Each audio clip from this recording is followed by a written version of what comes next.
All righty. Welcome, everybody, back to another week of PSC 501, Intro to the Graduate Study of Politics.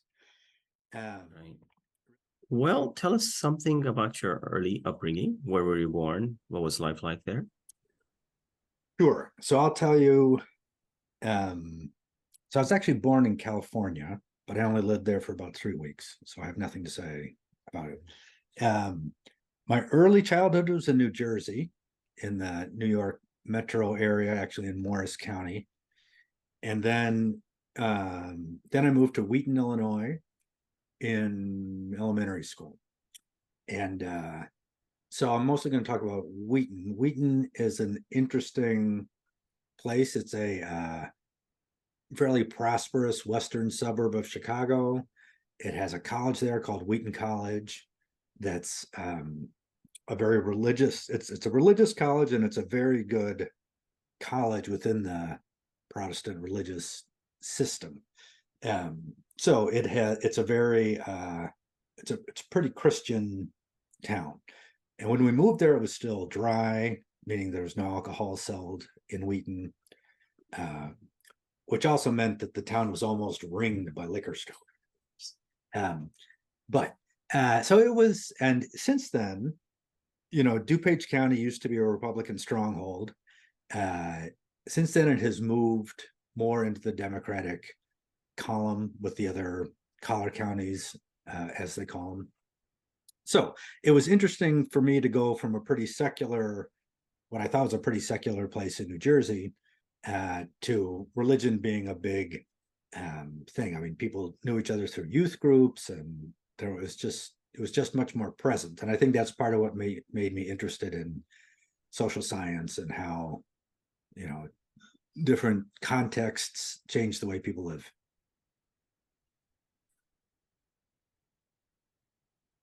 Oh, okay. And by the way, a little trivia, Ali Uh-huh. and I are both from the same county, DuPage County. That's why Exactly. we're like brothers, Right. Oh, because absolutely. if you've lived in DuPage County, it does something to you, I'll tell you. No, Right. it's not that dramatic, but we did grow up in the same county. Right. Downers Grove is, in fact, we used to compete against schools in Wheaton as well, in both in chess and in debate. You had told me one time some pretty prominent people graduated from Wheaton College. I think Billy Graham or Billy I Graham don't, graduated from Wheaton College. And yeah. then my high school, Wheaton North, Hmm. has has so Paul Kelstead, who, if any of you take 451, he's one of the authors of the textbook we use. And then Tom Rudolph, who's at University of Illinois Champaign-Urbana, Tom went to Wheaton Central. We're all from Wheaton. But is that different from what you were referring to? Yeah, that's exactly right. I remember having this conversation Oh, with and you. then Wheaton itself. So one thing that's very interesting about Wheaton College, many things are interesting about Wheaton College. Sure. Uh, so it was pretty strict. So everybody there had to sign a pledge not to drink or dance or play cards. And they, I don't know if how many of you remember the whole intelligent design. This was kind of the second expression of the creationism versus evolution Hmm. Hmm. debate. And my understanding is within the community of these colleges. So it's like Wheaton College, Calvin, Hope, these kind of good small religious colleges. Wheaton's biology department was particularly instructive, and I mean, they had a lot of influence in that.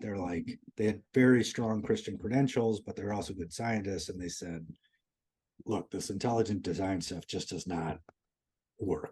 Y'all got to give it up. It's just not, it doesn't, there really is evidence. There's things that we can quibble. There's things you can pick at, but it's not worth the fight. This is not what we ought to be all about. I didn't know about the signing a waiver not to dance and like Footloose, It's Yeah. crazy. Anyway, but you addressed this a little bit with respect to the culture. But if you, please remind me, you went to Minnesota, right? Minnesota, and as well as Duke, I believe. So I grew up in Wheaton. I went to Wheaton North High School. Then for undergrad, I went to the University of Michigan in Ann Arbor. That's right. That's right. Then I did my, and then I spent a year teaching English in Czechoslovakia. That's right. And then I went to Minnesota for graduate school. And my first job was at Duke, and then I moved to UAS. Oh, wonderful. So it's up to you as to what part of your upbringing you'd like to cover with respect to the politics or the culture of this place, whether it be, well, Wheaton we've sort of covered. Yeah, we kind of got it. But Minnesota and Michigan, perhaps. Sure. Well, Minnesota, of course, is another very interesting place. It's almost like it has this strong Nordic kind of social democrat influence to it. I was there when Jesse Ventura was elected governor. So Minnesota, on the one hand, is kind of like a little mini Sweden, but then in other ways, for some reason, goes for third party. So I think Ross Perot did the best of any state in Minnesota. He still didn't carry it. And yes, Jesse Ventura, who you may know from professional wrestling or from the movie Predator, was governor of Minnesota while I was there. But it's a very, relative to the rest of the United States, it's a place that believes in infrastructure and relatively believes in government. So like one thing that I really liked there that has since been struck down, but the way they did campaign finance at the state level is that there was a certain amount of money that you could give to whatever candidate or candidates that you wanted. And then you send in the receipts and you got that money back. So on the one hand, so people without, it didn't let the very poorest participate in political contributions because you were without that money in between. But it did really broaden who could give money. And it was something like, I don't know, it was enough to really matter, as I remember thinking at the time. So they had a public financing system, and everybody who ran for state level stuff participated in that. So they abided by spending limits, and this was how they got money. So it kind of preserved the market signal. It wasn't just, if you say you're running for this, you get a big chunk of money. You had to raise it, and they matched it for the candidates and then refunded it to the public. I thought that was really neat. Wow. That's amazing. I found out about Alaska that if you just live in Alaska for 1 year, the government gives you, I think, $3,000 or $4,000 for every adult and child, I believe. Yeah. Yeah, they're distributing the oil. Yeah. All right. And then Duke was also very interesting. So that's in the Research Triangle, which is an area of North Carolina that's grew really quickly in the 80s. And we all have our stereotypes, and I busted a lot of my stereotypes of the South and really enjoyed living there. I don't want to make Robert blush or anything like that. Not that I had pluses and minuses that I had, and it was different than I expected.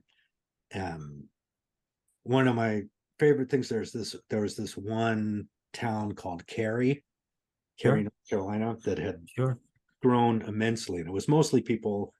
The Research Triangle was, besides being the three colleges of Duke, UNC, and NC State, there was also a big research park with a lot of biotech, and IBM used to be down there.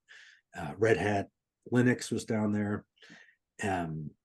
So a ton of people had moved to North Carolina, and so Cary just exploded in population. And people who had been there for a while said the Cary was not actually a name, it was an acronym, that it stood for Containment Area for Relocated Yankees. Wow. Well, Cary now is extremely diverse. There's a lot of immigrants, from South Asia, of course, India, Pakistan, Bangladesh, but also Middle Easterners like Moroccans and Tunisians, and mostly because of exactly what you just mentioned. So, yeah. When did you know that political science was a path for you, and who was most influential? So that was in undergrad. I guess this is sort of the connect. I took a religion and politics class with a guy named Daniel Levine, who's a comparativist, mostly studied Venezuela and Latin America. And it was just so interesting. I mean, people working together effectively and passionately kind of gives me chills sometimes. And I just, I'm not drawn to the fighting. I'm drawn to the cooperating and the transcendent sides of it. So I Mhm. found that inspiring. And then when I went to graduate school, planning on being a qualitative comparativist. I was going to leverage my language skills from being in Czechoslovakia for a year and work on this natural experiment of Czechoslovakia splitting into the Czech Republic and the Slovak Republic. That's what I thought I was going to do. And then I took a political psychology class with John Sullivan, and it readjusted me again to a um, different way of looking at things, and made me interested in quantitative stuff and in political psych. Okay, great. Uh, Please describe some of the courses that you teach. So I mostly teach 400 levels, which of course grad students can take. I have not taught a 500 in a while, but who knows? Maybe someday soon. But like you're welcome in all my 400 level ones. So this spring I'm teaching political psychology.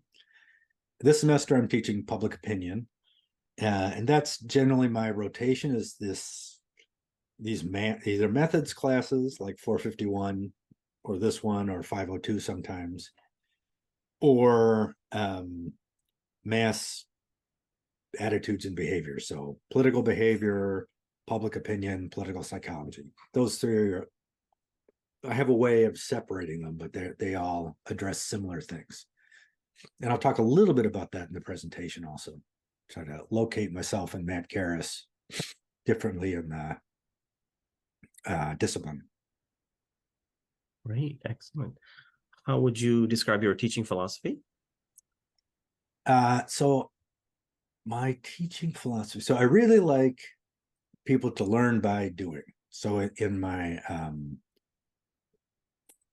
this class, this paper is a little unusual, but it is kind of the first Lego of a lit review.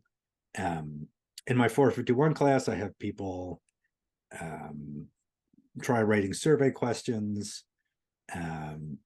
They do a lot of we actually do analysis, and if for grad students, they actually do some kind of, the whole shebang. They do a really abbreviated theory section and make a hypothesis, but then test it and report the results and interpret what they got. Yeah, so I like that whenever possible. And in my public opinion class, I try to do stuff where they actually either make predictions or talk about a concept before we read about it, so we can get an idea of what they think. So I think my strength is that people get to do interesting things, and I'm a big fan of tailoring stuff to people's interests. The downside is that I'm not very well organized, and I kind of like doing things as we go. So hardcore planners find me frustrating, and they're right. They're right to be frustrated. Um, so yeah, so that's my teaching philosophy. Oh, and I guess the other thing I'll say is I really want people to engage with peer-reviewed research. So something that I do in a lot of classes is we'll read something that came out in the press, that maybe it was in the Science Times, maybe somebody got beat up not really beat up, but it became a target of the media for some reason, and we'll read the peer-reviewed thing that's behind it, because again, I'm picking on journalists, and science journalists do their best, and they're expected to digest a ton of stuff, but it's interesting to see how the difference between how science gets represented in the you know, when you have to simplify it and what's actually there. So I really want people to leave. I know you're getting into, actually I'm getting into another question, so I'll stop so that I don't. Oh, no, no, that's perfect. It's a good segue. I love the fact that your teaching is experiential. You actually learn by doing, and very collaborative.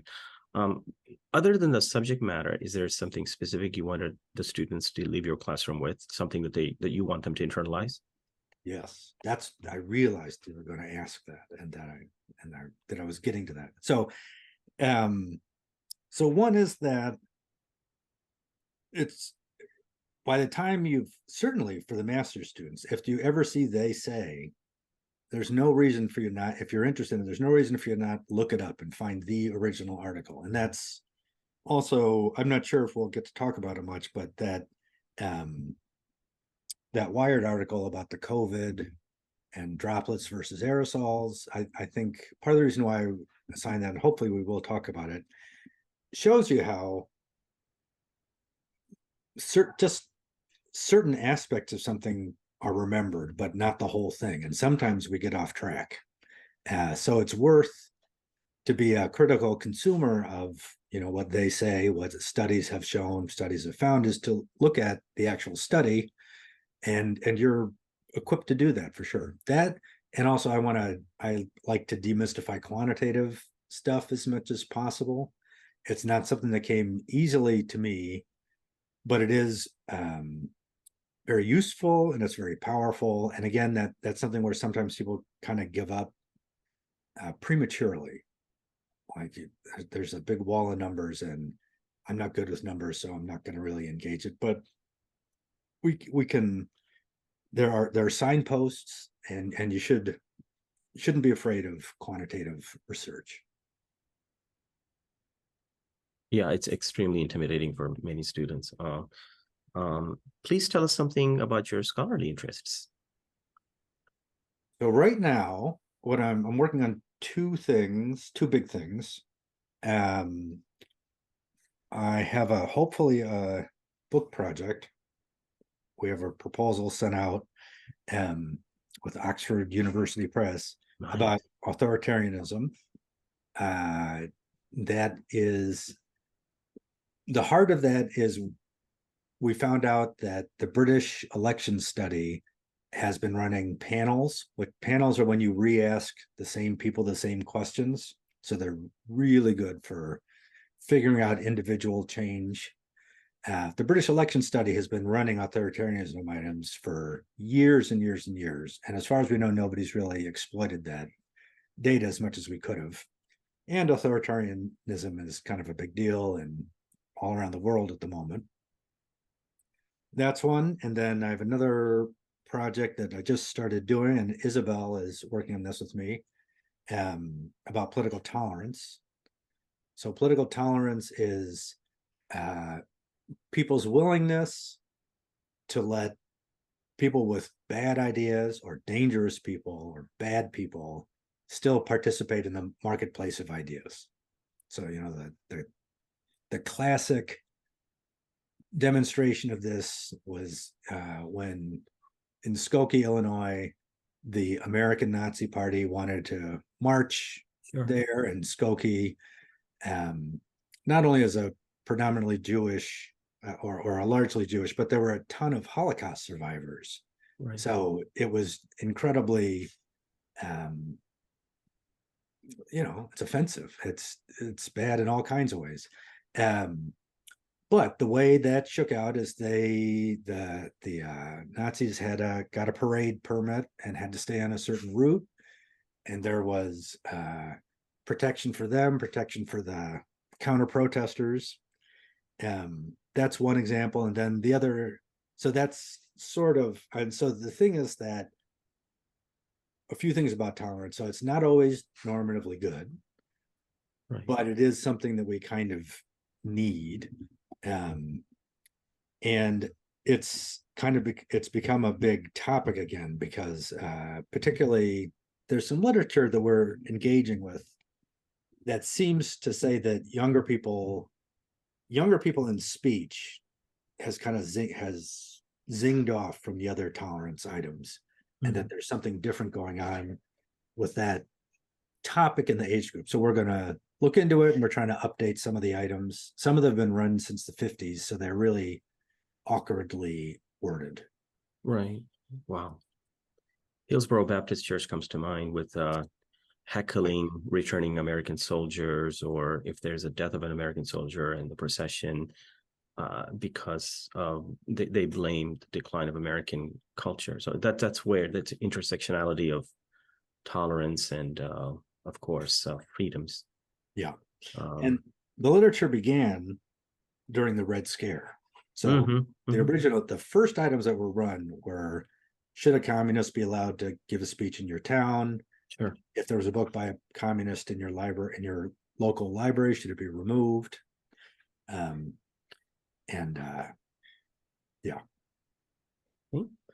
You covered a little bit of this. Why do you think it's important to study what you study? Well, I'd like people to get along.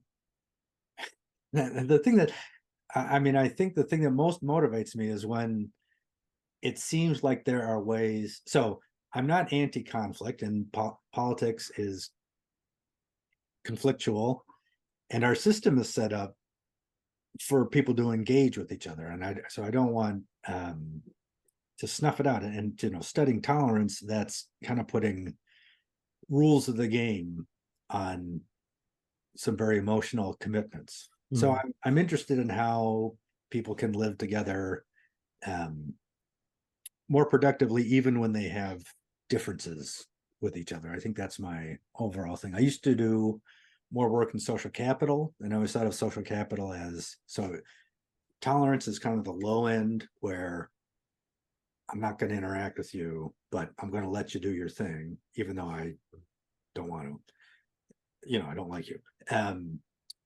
And then what Putnam talks about, these high social capital communities where everybody trusts each other, not, I shouldn't say everybody, but on average, many people trust each other, and are aware of each other and are engaged with each other. And we have all these cross-cutting civic ties. I'm interested in how we move from the one to the other. Awesome. Wonderful. What are the contributions to theory and policy of your work? Well, I will talk about that a little bit. I love the Lewandowski article because it took some stuff that I'm not the only one to bring that over from social psychology, but I was one of the first to do it in the way that people have continued to use it. And it looks like it is a way to get people to help people to get along. I mean, it's if they so choose, but I'm previewing the talk a little bit here, but I think we can't prevent ourselves from seeing the world in terms of in-groups and out-groups, but we can make those boundaries more or less destructive. So that trying to figure out what is going to make those the least destructive or maybe somewhat productive is what I'm interested in. I'm not huge on direct application. I'm not against. I actually did the one thing I did was totally different side of things. I worked with a couple other people to design a sampling plan for the state of Illinois when they do ballot. When somebody's trying to get a question on the ballot, you need an incredible number of signatures, and the law is written in a way where there's not time to look at every single one, so you have to sample to some of them. So we did a bunch of simulations. So that's not really that was a one-off kind of thing. Yeah. So what's important? I don't think I've had all that much influence on policy. I'll be honest. I'm more of a up in the theory land. Yeah. But I hope some push the boundary out a little bit in a good direction. Well, especially with this book, with this upcoming Oxford book, would be unbelievable contributions to policy. That'd be nice. Yes. Yeah. We'll see. Yeah, I don't know. So what we're working on there is trying to disentangle different types of threat. So yeah. Well, you covered this a little bit what topics motivate you to write nowadays? Unless you wanted to add something more to it. No, I think those are what I'm working on now is Perfect. tolerance and authoritarianism. Excellent. Very relevant for many countries, India, Eastern Europe, populism around the world. Um, if students share your interests, what classes would you recommend that they take? So I mean, you're welcome to take my classes. Um, I I think, but I mean, especially I think Dr. Skinner and Dr. Garris and I kind of operate similarly. So Dr. Skinner and I actually have some kind of people in common. So um, that's the ones where the most see things the same way. But I think everybody ought to take a class with Richard Gilman-Opalski because he's such a fabulous teacher and charismatic person. So you should take what you want to take, really. But if you want to do, oh no, I don't want to. Well, I don't know if we have a specific closure question. It's funny, I've asked these questions. You'd think I would remember them. That's the next one, So I'll save it. Oh, no, no. What would an MA exam or thesis look like under your supervision? So like I said, I'm not very bossy. So and that's not a good fit for everybody. I mean, some people really want structure and I I'd like to be better at that, but I'm not. So I'm not the most hands-on. But I do have a tendency to take on other people's interests, and then you'll get random emails from me like I found this and I found that that might be relevant to your thing. And other people have been saying this, but it's good to try and match, close. So especially something about American public opinion or mass politics. I'm not the best person to talk to for a Congress thing or IR, although I'll serve on those. I mean, I don't mind. I just don't want to chair those because I don't know it as well as other people in the department. So for me, I mean, I'm happy to do comprehensive exams or theses, and but I'm relatively hands off. Unless, I mean, but if you ask me questions, I'll answer them. And I'm also very happy to meet. I have a pretty flexible schedule, so and that should count for all of you. If you ever want to you don't have to restrict yourself to office hours. Just let me know, and we'll find a time to Zoom, or if you happen to be in the Springfield area, we can even meet in person. Awesome. Absolutely.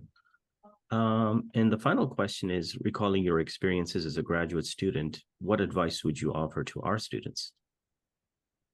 All right. So a lot of it was in that how to read stuff.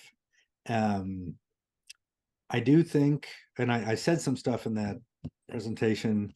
I'm also left to my own devices, a bit of a binge worker and procrastinator. And that's something it's good to work on stuff often for smaller amounts of time than to just lump it in all at once. Just besides mostly for just memory and integration reasons within your brain. The more times you sleep with with new information in your brain, the more it's going to get integrated and bounced off against other stuff. A lot of the best things come not from just staring at it, but from having in there, realizing a connection. That, and you should start on your closure as soon as you can. When you're picking your closure topic, I think what you don't want to do is kind of brood and optimize and figure out what the best topic will be. And should be more like trying on clothes. So this sounds kind of interesting. I like doing more with that. Let's see if there's a literature, if you want to do a comprehensive exam. and then see, do a little searching around and see if there's literature on it and if you find it interesting. If you're thinking about doing a thesis for the proposal, we really want you to have some idea of what your data are going to be. And that doesn't have to be quantitative, but if it's going to be interviews with politicians or something like that, we need to know that you're going to be able to do it. And I'm a huge fan of publicly available data sets. So then you just need to make sure that the variables that you want are in there. What people get tripped up on sometimes, and it takes them longer than, is they think data ought to exist, or somebody should have looked into this, and then it turns out that not. And we're not really set up for you to do a big data gathering thing from scratch. Although I will say the exception to that is experiments. Nobody's done one yet, but we could, with these online samples that we have now, Sure. It's incredible. You can get 1,000 respondents in 2 days. So there is time if you can set something up. We don't have time. A representative sample is prohibitively expensive, but experiments, the thing about them is you don't need to, you're not saying that you know something about everybody. You're just saying, does flipping this one switch affect people? And that you don't need a representative sample. You can do it in any big chunk of people. Mm-hmm. So nobody's done it yet, but that would be a good thing to do. Yeah, I don't recall ever exactly. I like that trying on clothes example or metaphor. That's absolutely right. Shall we?